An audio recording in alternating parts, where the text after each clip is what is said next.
I just had such a fantastic conversation with my new friend, Alina Lee. She runs a law firm here in the Atlanta area. And wow, what great advice she gives to small business owners.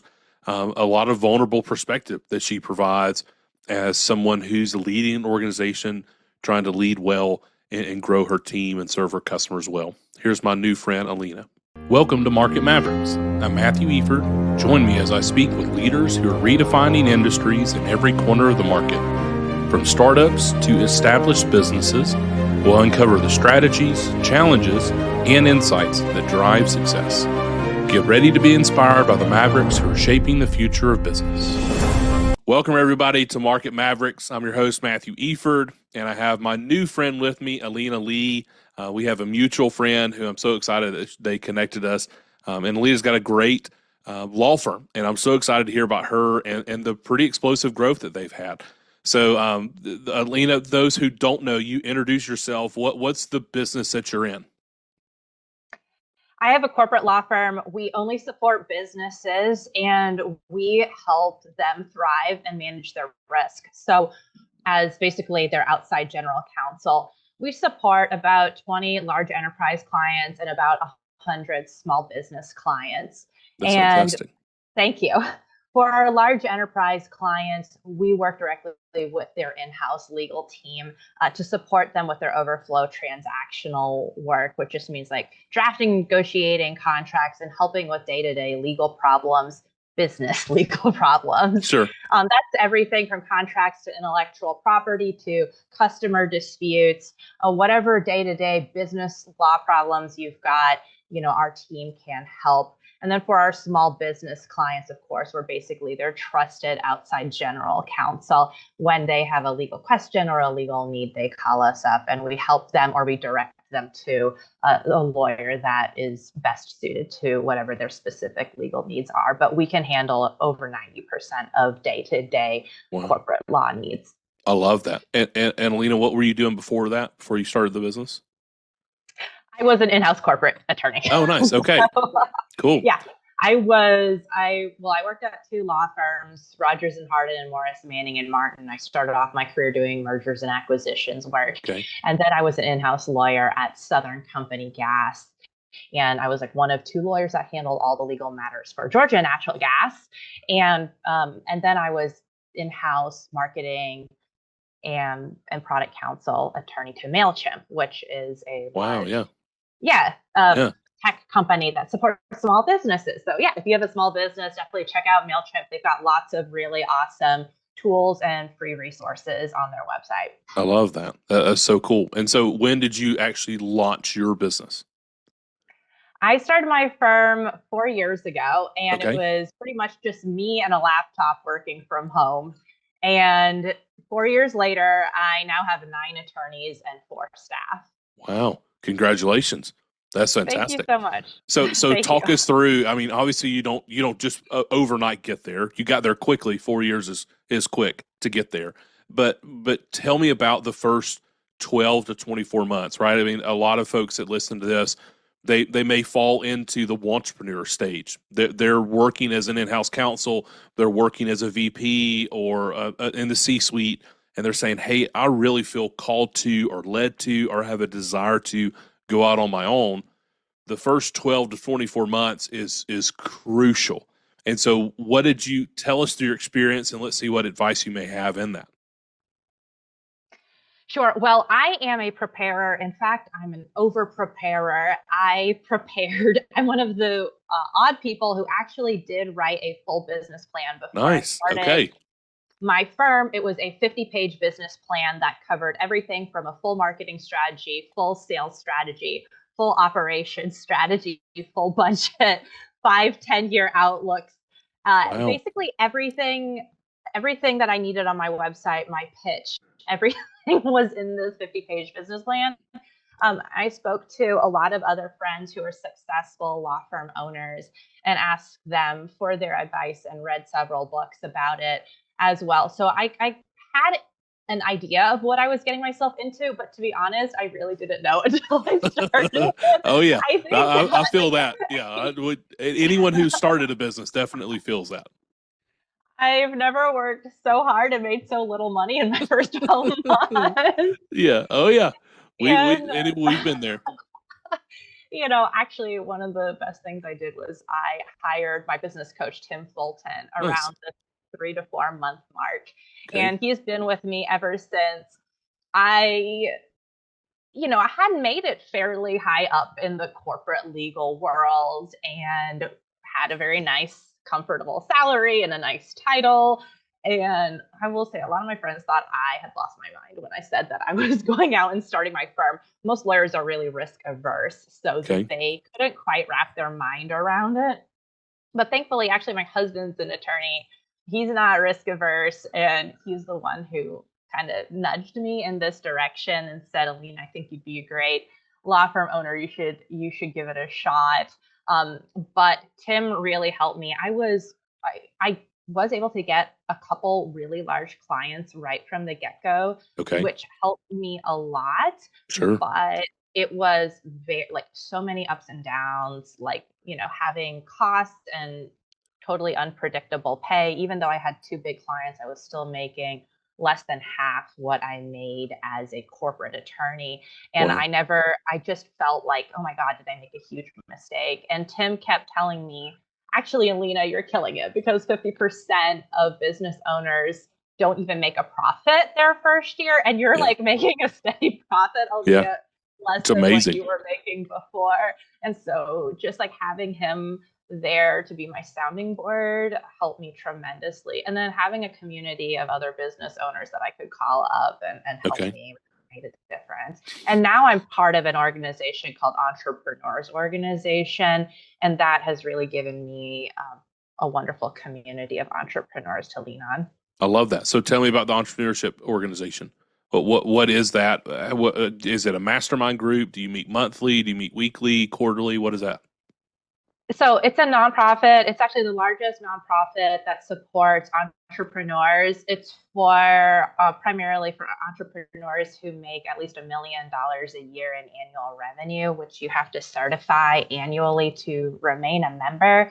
But they also have an accelerator program. If your annual revenues are at least 250, you can be in the accelerator. So I joined when my revenues were around 800 or 850 a year, and they helped me to get over the $1 million Cool. mark. And now that I'm officially in the program, we have we're in a small group that's called Forum, and there's 7 of us, and we meet for 8 hours a day, basically an entire day, one day a month, to help Okay. and support each other. And then the organization has like networking and different types of like leadership training and upskilling training for I love that. entrepreneurs. I love that. So back to the you're getting some. You start out with a couple of big clients. You're starting to gain some traction, right? I mean, you did something very impressive. You had a 50-page business plan, and you're working that business plan. You very wisely went out and sought an executive coach with Tim, and you brought in advice. So when did you start hiring additional staff? What did that look like? Because I had Tim, actually, he was the one who told me, and my husband also told me, Alina, you're working so much, you need to like hire sooner rather than later. And I'm so glad I took their advice, although I was quite hesitant at the time because, like I said, I wasn't making very much Sure. money. In my mind, I was not hitting the numbers I wanted. But I hired my first EA, who was a virtual assistant in the Philippines, through Pineapple Staffing. It's only $8 an hour. Nice. And she started off just doing 15 hours a week. And so it was very affordable. I could afford it. And I hired her about 6 months, 6 or 7 months in. And then what's nice about Pineapple Staffing is I can scale her up and down. And so I scaled her up to like 25 hours a week, and I hired a second VA who does my bookkeeping. So I didn't have Cool. to do any of that, which was great because bookkeeping is a slog for me. Yeah. I hired my first lawyer 1 year in, and Okay. then I've steadily hired the rest of my lawyers over the last 3 years. I love that. So that's a great point with VAs. A lot of people don't talk about that a lot. I've got VAs that work overseas that support the podcast, support our businesses, support Lighting Pros, support the franchise system, and it's so helpful, right? That you're able to find high quality staff members, and you're able to stretch the value of the American dollar there, give them a wage that's impactful to their family, and it's impactful here as well. That's really cool that you started there with a couple of roles that you didn't want to do, right? That you found ways to, as an owner, to produce more income. You got to offload things that are not producing income and also not in your wheelhouse. But then you started hiring lawyers here locally, right? Those are big income producers, right? They're bringing in revenue. So what advice would you have for somebody who's looking to add that kind of big next step, that big next role? They've been dreaming about it. I'm sure you did your first year, dream about adding additional lawyers to help expand your caseload. What advice would you have to somebody that's getting ready to kind of make that next big hire? I didn't hire my first fractional CFO until about 2 years in. And Okay. it's because I actually ended up having like pretty severe cash flow crunch when I ended up hiring 4 attorneys my second year. Wow. And well, guess what? Lawyers are really expensive. Like they have really high salaries. And because most of my clients or most of my revenue comes from enterprise clients, what that means is basically from the first day that my attorneys are working, like I don't get paid on their work until basically 60 days later. Sure. Because I bill monthly and then the clients usually get 30 to 45 days to pay. So that means I'm making like, I have to make payroll for that very expensive lawyer, usually like 4 to 5 payrolls before I get a single penny. Well, that's like a lot of money. And so what was happening was I basically didn't have enough money to pay for myself, because I had to pay for these 4 other lawyers' salaries Sure. while I waited for the revenue to come in. And because my firm had, again, this was my basically from 12 to 24 months, I hadn't hit the 2 month mark to get a line of credit from my bank. So Gotcha. I was the bank. And that was really, really stressful. And that's when Sure. I hired a fractional CFO who helps me to project these things now. So I know, okay, like for example, I just hired an attorney 2 weeks ago. I knew I needed to make sure I had $70,000 set aside so that I didn't have a cash crunch. I love that. That's so smart. I love the way that you're leading, right? Because normally, what most small business owners say is, "I'm going to do everything." They're control freaks. They are.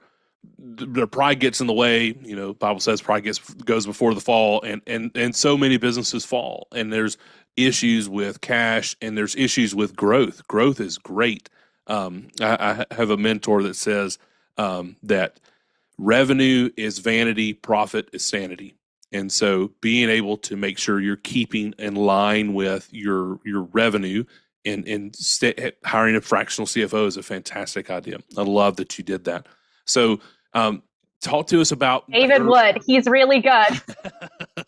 I'll definitely make sure and put a comment there in the notes for David. I appreciate you giving him a shout out. Talk to me, Alina, about this idea of a pivot, right? I mean, you're a few years into your business now. You've seen some pretty big growth. You're making really wise decisions. What's maybe a pivot that you've gone through in your business? In the first 18 months of my business, I wasn't sure who my target client should be. I wasn't sure whether I should focus on enterprise clients or focus on like mid-size or smaller businesses. So I kind of just went after everyone. And what I realized is thankfully I'm a data nerd. And so I tracked like where, to your point, where's my revenue, but also where's my profits Yeah, and who are my most profitable clients and what are my most profitable legal matters? Like what areas of law, for example, have a higher or lower profit margin? okay, And that was able to help me realize like actually around the 18-month mark, I really need to focus on enterprise clients because my margins are way bigger and I just make way more money on enterprise clients because guess what? They've got a lot more money. But of course, I love my small business clients because like it's, I'm a small business sure. myself. And so I still support small businesses. Like I said, over 100 small business clients, but the money is with the large enterprises. And that's where I focus my business development now. And that's made all the difference. That's really cool. Yeah, the knowing your numbers. If you're a business owner and you don't know your numbers, you probably won't be in business for long. But it allows you to make good strategic decisions, right? It allows you to say, "Hey, this line." We've had folks on the podcast before that have talked about they cut 30% of their business, just cut it off because it wasn't as profitable as the other 70%. And you're sitting there like 30% of your business you just let go of. I said, yeah, because now I'm able to be more focused. Now I'm able to continue to craft my messaging, craft my marketing, and service those clients that are more profitable better. It's the 80-20 principle. If people have heard that out in the past. So you're growing your team. You're adding on new people. Obviously, you're building a culture, right? That's a hot button topic that a lot of people reference.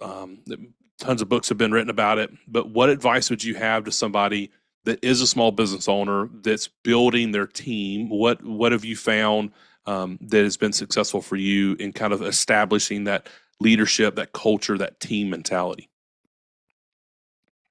Culture was actually my biggest hope and dream in starting my firm because I just felt that big law and corporate America could be so cutthroat and cold. And I really didn't want that. So from the get-go, I really focused a lot on culture. In fact, we have a mission statement that I'm really proud of, which is empowering clients and transforming lives. And we've worked really hard as a team on like crafting our values. But for me, it's really about like listening and also, provide having a yes and mentality rather than a no Oh, I like that. mentality when it Yeah. comes to employee feedback. And so, for example, I usually do an employee survey. It's a double blind employee survey so that people can truly speak their minds. And I take that feedback extremely seriously. I'm so proud to say that I'm rate the firm and I also have them rate me on a scale of 1 to 10. And most recently, they rated me 9.25 out of 10. Wow. And they rated, Congratulations. Yeah. thank you. Wow. And they rated the firm 8.8. So Wow. I'm, just really, really proud of those results. And I think it's because I do spend a lot of time and effort. And I believe happy employees do better work and Very they're more true. productive. Yeah. There's a lot of studies that show that happy employees are a lot more engaged, they're a lot more productive. And so you if the warm fuzzy stuff doesn't get you, the cold hard numbers show that this is absolutely the way to go as Yeah. well. Yeah, that's an excellent point. And there is, if you're maybe listening to this, pushing back on it, just do a quick Google search. I don't know any of the statistics offhand. I don't want to speak out of turn, but I have seen and referenced that. But I've also seen that within our organization. For me, when our staff is feeling more like a team, we just work better. We're more productive. We make less mistakes. Our customers are more satisfied. We close more deals. We get more referrals. The bottom line definitely sees that. And so I love congratulations again on the rating. That's fantastic. And so obviously it's not been all sunshine and roses, right? I mean, everyone's made mistakes. I've made plenty of them. But we love around here, we love to hear people's mistakes because it makes us all human. But it also there's so much value in learning and growth that we can make through mistakes and learning from others' mistakes. So Alina, what's maybe a mistake that you've made over the course of your business and what's something you learned from it? Some of the ones that I guess were the hardest for me were when I hired people who weren't the right fit. So either they weren't the right fit culturally or they weren't the right fit skills wise and having to fire them. Yeah. Oh my gosh, it's so hard. Or, think best case scenario, the person sees the same things that I'm seeing and they resign. That has happened. I will say, at my firm, we're very smart lawyers. Literally, our clients are some of the smartest lawyers in the United States. So there is like a really like expectations are extremely high and we have to perform at a very high level in order to maintain our clients. Not everyone is cut out for that. Yeah. And that's okay. That is okay. I'm not saying that this is for everyone, but I think that my biggest mistake was maybe holding on to or trying to, I guess, hoping that people would change Yeah, or learn faster and just like when I frankly should have just ripped the band-aid and probably let go of them sooner. I will say I am married to actually a wonderful employment attorney. So, that makes it a little more challenging. no, it helps because actually he tells me like this is how you like Oh, fire nice. someone, That's very helpful. and he Yeah, always says like it's better to fire them sooner rather than later. Like don't mislead them. Like if yeah, it's not a good fit, it's not a good fit. Of course, you should never fire someone for a protected reason, but if it's not if it's like they're not performing their duties or it's not a cultural fit, like their values don't align with our values, those are all like legitimate reasons, yeah, to part ways. And what I found is that if you have like an underperformer or poor performer, it drags down the rest of the team too. sure. To your point about culture, having one bad apple can really kind of just destroy things for the rest of the team. So I know it's really hard, and frankly, I need to hear myself say this, but let go of people sooner rather than later. If you know, give them plenty of shots, but like Sure. I feel like if they've made 20 mistakes, it's the same thing over and over. They're probably not going to change on the Yeah. 21st No, I totally agree. try, And it is definitely a right? hard piece of business ownership, but that's, as leaders, we're called to do the hard thing. And we are leading an organization that requires us to make difficult decisions for the betterment of the entire organization, not just one person. And so that's sometimes really, really hard. So what have you changed in your hiring practices now to help make sure as best you can, right? No one's perfect, no one has a perfect crystal ball, but what have you found is helpful in trying to find those better culture fits? It may be in the interview process or in the onboarding process. What has changed since you first started? I really like Clifton Strengths, although I know a lot of my friends say like culture index or predictive index is better. Okay. I personally really like Clifton Strengths, and Okay. so I have everybody, like all final candidates, complete a Clifton Strengths assessment to ensure that their strengths dovetail with their role and responsibilities. I made the mistake of like I really like, for example, actually recently I hired an EA that I really liked and was a referral from a close friend. His Clifton strengths did not show that he was going to be a good fit, but I decided to give him a shot anyways. And lo and behold, the Clifton strengths assessment was correct. Like the things that he was weak at, those were absolutely his weaknesses. And the weak his weak areas were things that I needed him to be completely on top of his game on, and he just wasn't because that's not how he was built. So I do that. I also have my attorneys complete an actual like a fake legal assignment, and I do pay them a fair hourly rate to complete the fake assignment. Okay. Um, and usually it's something that just takes between 1 to 2 hours to do, but then I can actually see their legal work. I have had at least one person, I think, pretty sure lied on their resume because there was no way that they could have survived in some of those roles if they, based on the quality of work I was Yeah. seeing. And so now I actually do test their hard skills. Cool. Yeah, I think that's an excellent idea, and I love the idea that you're doing it as they get further down the run in their interviews. Right? It's not like their first interview. You're not paying for the personality test. You're not having them do the skill based test. But as you get to know them better as they go through multiple interviews, and you say, "Hey, before we pull the trigger, let's do a couple more." I think that's a fantastic piece of advice for somebody who's looking to build their team and scale their team. Because one thing that's not on your P&L is turnover. And the more that you can mitigate turnover, the better that your business will do. It helps with customer retention. It helps with training. I mean, it's just on and on and on down the line. It's so important to have good employees and keep them as long as you can, as long as it's the right season for them working with you and you working with them. So I love that you're taking some time and doing some effort on the front end to be able to do that. I think Fantastic, fantastic advice. So one of the things that I love to get from folks, especially in the legal world, you hear it. It is you work crazy hours. You never have this idea of any kind of work life, home life. There's no obviously there's a pull, right? I believe personally balance is a myth. This idea that everything's going to be perfectly balanced is a myth.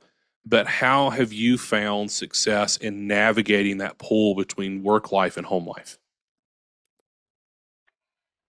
Well, this is a topic that I'm very, very passionate about and is I think really what makes my law firm special versus other law firms and versus like most other businesses. I actually allow all of my employees to choose their own hours. So in their case, work-life balance actually is totally attainable. Many of our attorneys and staff only work between 15 and 25 hours a week. So they are able to have a very full life outside of work. Sure. A lot of them are, stay at home parents or taking care of, aging loved ones, or they are frankly burned out from big law or corporate America and they want to enjoy their life and, reconnect with themselves, frankly. I think that there's absolutely no reason why attorneys or anyone else, frankly, needs to work 40 to 60 hours a week. I love that. Yeah. I think that's fantastic, and I love that you're building that in your culture and you're attracting those type people. Right? They're highly skilled, they're highly talented, but they don't want to work 85 hours this week. They just don't, and that's okay. There's nothing wrong with that. So, how have you, as a business owner, how have you found some kind of rhythm to navigate that pull between the business life and your home life? It's personally been a struggle. Actually, I know that this is more a reflection of me than obviously anything at work. There's actually only two people at the firm who work full time, myself and our most junior attorney. Everybody else works between 10 to 30 hours a week, and so Okay, there's no reason why you know ideally I would also like to work 20 to 30 hours a week, but I am a workaholic who is attempting to not be a workaholic. And so, yeah, actually, I'm usually really open. I am really open about this. I see a therapist. My yeah, therapist that's helps fantastic. me to figure out like what are my personal mental blocks that's stopping me from creating the life that I really want, the life that, frankly, I've helped my whole team achieve besides myself. I love that, and I love that you're working on that, and I love that I appreciate your vulnerability in that. Right? I mean, so often we see business owners, even here on the podcast, they just feel like they have everything together, and it's such a facade, right? I mean, it's Yeah. just like you get in the room, you're like you definitely don't. No one actually thinks you do. I don't know why you're putting this image up that you do, but I appreciate you sharing that, and I think that you have somebody to talk to and a therapist, a professional that knows what they're doing. I think is fantastic. What we have used myself and my family through some of the things that we have been over our life, and it is professional help is um, a great resource, and I personally highly recommend it. So I'm glad that you gave a little pitch there. So I appreciate you doing that. Okay, so for your business, you talked about your entrepreneurship group that you're part of. Um, Talk to me about leveraging mentorship for yourself. Obviously, you got an executive coach and Tim. You've got the mastermind group that you're part of. How talk to us through maybe a recent change that you've made that's come out of those groups, the mentorship, how you're leveraging that to continue to grow your organization. So one of my newest mentors is actually through EO, which is the Entrepreneurs Organization. They recently launched a new mentor program that is global. And so I got paired with a mentor who owns a very successful fractional CFO consulting company in South Africa, he has like Wow. I think 200 employees. So he grew his Whoa. business from I think there Wow. were two or three founders to now having 200 employees. And obviously, fractional CFO work is a similar business model to legal work, I would say. And so he gave me a lot of really amazing ideas about how to structure my leadership team, which is one of the big pain points that I'm experiencing right now because I still work in the business. Right? Like there's this Sure. saying in EO, and I think it's like in Traction and E Myth Revisited, that you want to work ideally as a founder, you want to get to the point where you're working on the business but not in the business. Yeah. And I am trying to get to that point, but I'm having trouble building leaders who can help me to run the firm so that I can get out of kind of actually providing legal counseling, for Sure. example. Yeah. And it's one of the hardest things as a small business owner to get to that point, right? I mean, you read the books about it, you hear the gurus talk about it, and they're like, you should be working on your business, not in your business. And you look back and you're like, okay, well, if I don't work in the business, who's going to do it? Especially early on, or especially as a solopreneur listening to this, they're like, if I don't work, I don't get paid. Okay, I got you. But it's so good to have that vision in mind of this is the direction we're going. It's kind of like your business plan when you initially started, right? You had an 8-year plan, a 10-year plan. You got to know where you're going, and to be able to say, this is my goal. My goal is to be able to work more on the business, not just in the business. And here's what I'm going to do about it. I'm not just going to daydream about it. I'm going to actually put some steps in place. And one of them, like you said, your mentor, I cannot recommend enough mentors. I'm so glad that you have them. I'm so glad that you've encouraged us with your story in them, and an executive coach, right?